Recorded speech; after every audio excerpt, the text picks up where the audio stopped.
Topping the news tonight, Central Maine Power Company is being told it will have to resubmit its 5-year plan to increase its rates to pay for an ambitious plan to make its grid more reliable. That word today from the Public Utilities Commission, whose members essentially told CMP that it put the cart before the horse when it submitted its plan to raise more revenue without showing commissioners exactly what it plans to do with that money.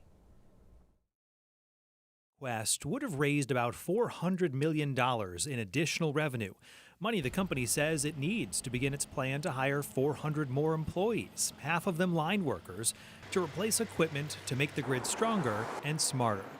But the company still has not submitted what's called its integrated grid plan for the same 5 years. And that was a big problem for commissioners. CMP has asserted that the rate case is consistent with the grid plan, but I don't see how we can evaluate that without actually having the grid plan in front of us.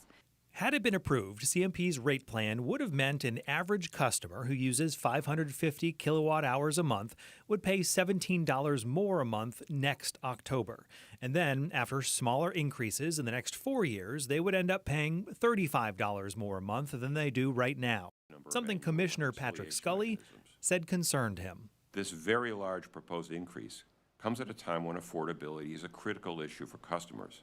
Something Maine's public advocate echoed after the PUC's decision was announced.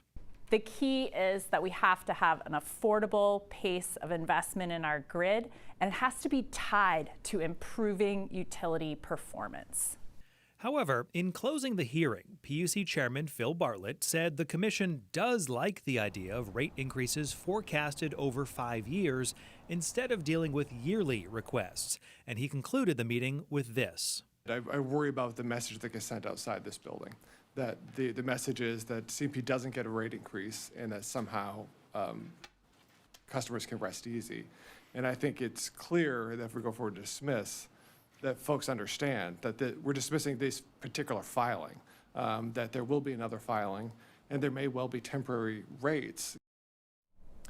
In closing the meeting, Commissioner Bartlett invited CMP to resubmit its rate request along with the grid plan and said the Commission will fast track the submissions. CMP issued a statement a short time ago saying in part the PUC's decision represents a step backward. It goes on to say affordability remains a key concern and it is committed to finding a path forward that balances cost with system reliability, and delaying action on essential priorities such as grid investment, vegetation management, and staffing will ultimately cost Mainers more in the short and long run. The company concluded by saying it will carefully review the Commission's final order when it's released.